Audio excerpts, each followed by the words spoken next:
What we want is a return to real freedom, and especially real freedom for all religions. In other words, all we want is what the First Amendment was written for. That's all we're asking for. We are asking for that which the First Amendment promised, which our forefathers in this country lived, fought, and died for. But we must use every method to stand for the high view of human life against the snowballing low view of human life which surrounds us, under the hypocritical but high-sounding names such as choice. These are hypocritical things. Choice, in this case, equals, if I had a blackboard here, what it equals is the right to kill human life for my own selfish purposes, whether it's my child's life or whether it's society choosing other life to kill. That's what it's been made to mean. When a government negates the law of God, it abrogates its authority. That's the central message of the Christian Manifesto. It's what Peter and Paul said as they stood there before the Sanhedrin. We must obey God rather than man. It's what the Reformers stood for. It's what the Founding Fathers stood for. Listen again. I mean it, and it's rooted into the whole view of the Christian past.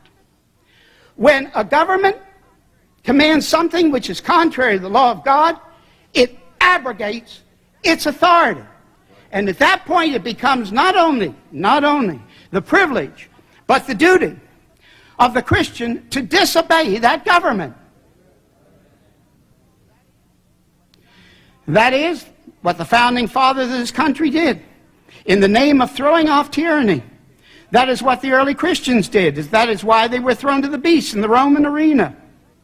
Every appropriate legal, political, and governmental means must be used.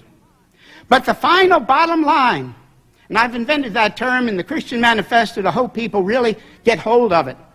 The final bottom line, the early Christians, the people of the Reformation, the Founding Fathers of this country faced and acted on, is the realization that if there is no place for disobeying the government, that government has been put in the place of the living God. At such a point, that government has been made nothing less than a false God.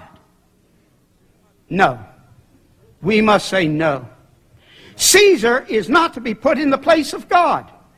And we as Christians, in the name of the Lordship of Christ, in all of life, must so think and act on the appropriate level at the given moment where we are.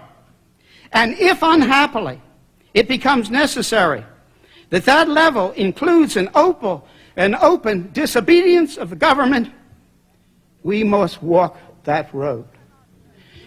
You cannot say hooray for solidarity and do any less. You cannot.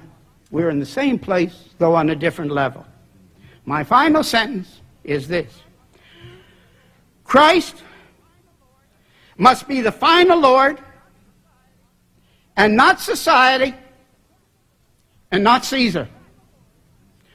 Christ must be the final Lord, and not society, and not Caesar.